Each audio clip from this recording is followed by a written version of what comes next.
नमस्कार. आज आपण बोलणार आहोत एका खूप महत्वाच्या विषयावर. आपलं जग इतक्या वेगाने बदलतंय, मग या बदलत्या जगासाठी आपल्या मुलांना तयार कसं करायचं?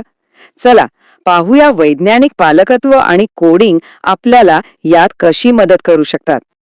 कल्पना करा, एक आई आपल्या मुलाला हा प्रश्न विचारतीये. ती त्याला थेट उत्तर देत नाहीये, उलट त्याला विचार करायला प्रवृत्त करतीये. आणि खरं तर हीच आहे वैज्ञानिक पालकत्वाची खरी सुरुवात, जिथे आपण मुलांना तयार उत्तरं देण्याऐवजी योग्य प्रश्न विचारायला शिकवतो. ओके, चला तर मग यात थोडं खोलवर जाऊया. बघा, आजकाल पालकत्व म्हणजे फक्त मुलांना चांगले संस्कार देणं एवढंच राहिलेलं नाही. आज पालकत्व म्हणजे मुलांना अशा जगासाठी तयार करणं जिथे करिअर्स आणि त्यासाठी लागणारी कौशल्य अगदी सतत बदलत आहेत. आपल्याला सगळ्यांनाच माहिती आहे की टेक्नॉलॉजीमुळे कामाच्या पद्धतीत किती मोठी क्रांती झालीय. AI, ऑटोमेशन यामुळे आता नोकरीसाठी लागणारी कौशल्य सुद्धा बदलली आहेत. मग साहजिकच आधुनिक पालकांसमोर हा एक मोठा प्रश्न आहे की या बदलत्या जगासाठी आपल्या मुलांना आवश्यक ती कौशल्य कशी द्यायची. आणि या प्रश्नाचा एक खूप इंटरेस्टिंग उत्तर आहे, कोडिंग.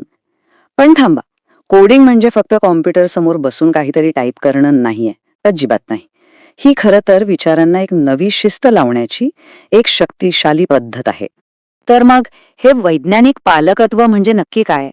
सोप्या भाषेत सांगायचं तर मुलांना कठोर सूचना देण्याऐवजी त्यांच्या नैसर्गिक विकासाला समजून घेणं.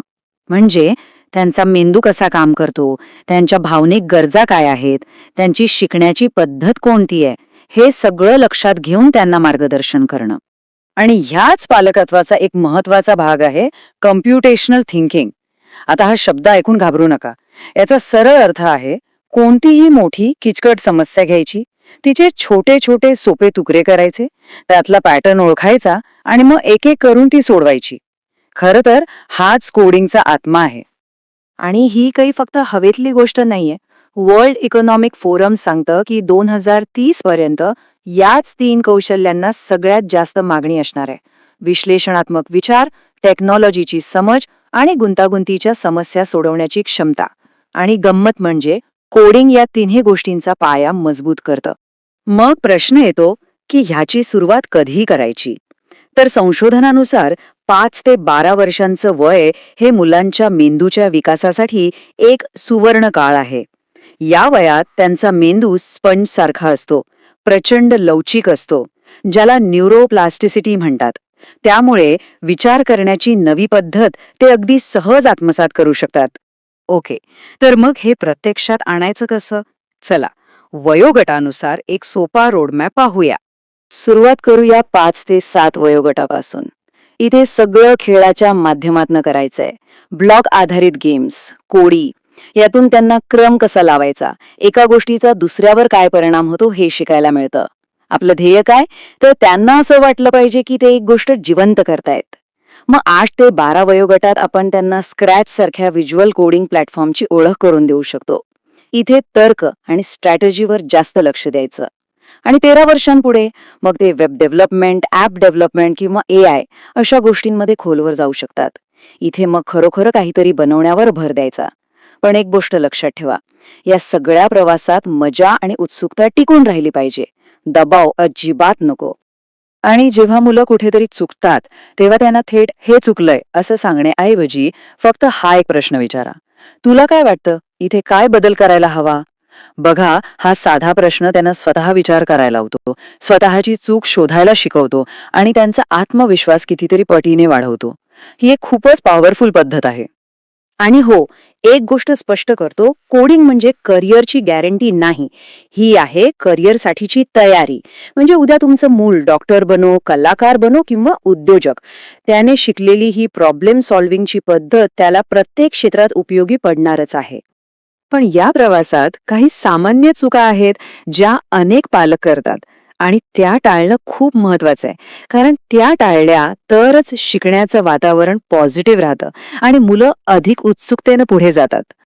इथे बघा, फरक किती स्पष्ट आहे. एका बाजूला आहे वैज्ञानिक पालकत्व, जे मुलांच्या उत्सुकतेला प्रोत्साहन देतं, त्यांच्या प्रयत्नांचं कौतुक करतं आणि संतुलन शिकवतं.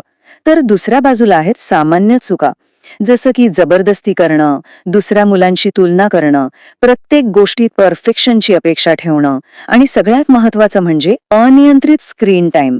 आपल्याला याच चुका टाळायच्या आहेत. चला, आता थोडं मोठ्या दृष्टिकोनातनं बघूया. हा सगळा खटाटोप फक्त कोडिंग शिकवण्यासाठी नाहीये, याचे फायदे आयुष्यभरासाठी आहेत. कोडिंगच्या प्रोसेसमधून 4 जबरदस्त आयुष्यभराची कौशल्य मिळतात. पहिलं म्हणजे समस्या सोडवण्याची क्षमता, कारण प्रत्येक बग म्हणजे एक नवीन चॅलेंज. दुसरं विश्लेषणात्मक विचार, म्हणजे गोष्टींचं लॉजिक समजून घेणं. तिसरं सर्जनशीलता, कारण तुम्ही शून्यातून काहीतरी नवीन तयार करत असता. आणि चौथं चिकाटी. अरे वा, कोड रन होईपर्यंत हार न मानणं, प्रयत्न करत राहणं, ही चिकाटीच तर आहे. जरा विचार करा, आज जे मूल स्क्रॅचवर एक छोटासा साधा गेम बनवतेय, तेच मूल कदाचित 2035 मध्ये एक डेटा अॅनालिस्ट म्हणून पूर्ण आत्मविश्वासाने एका नवीन ॲपचं डिझाईन प्रेझेंट करत असेल. आजची ही छोटी पावलं उद्याच्या मोठ्या यशाचा पाया आहेत. आणि एक गोष्ट कधीच विसरायची नाही, पाया जरी कोडिंगचा असला तरी कळस हा व्यक्तिमत्वाचाच असतो. म्हणजे टेक्निकल स्किल्स सोबतच कम्युनिकेशन, टीमवर्क आणि भावनिक बुद्धिमत्ता यांसारखी सॉफ्ट स्किल्स ही तितकीच किंबहुना जास्त महत्वाची आहेत. तर मुद्दा हा आहे की भविष्य स्पर्धेचं नाही, तर तयारीचं आहे. आपण आपल्या मुलांना त्या भविष्यासाठी सक्षम बनवत आहोत. ही तयारी आजपासून सुरू केली तर उद्याचं जग नक्कीच त्यांचं असेल. मग या प्रवासाची सुरुवात करायला आपण तयार आहोत का?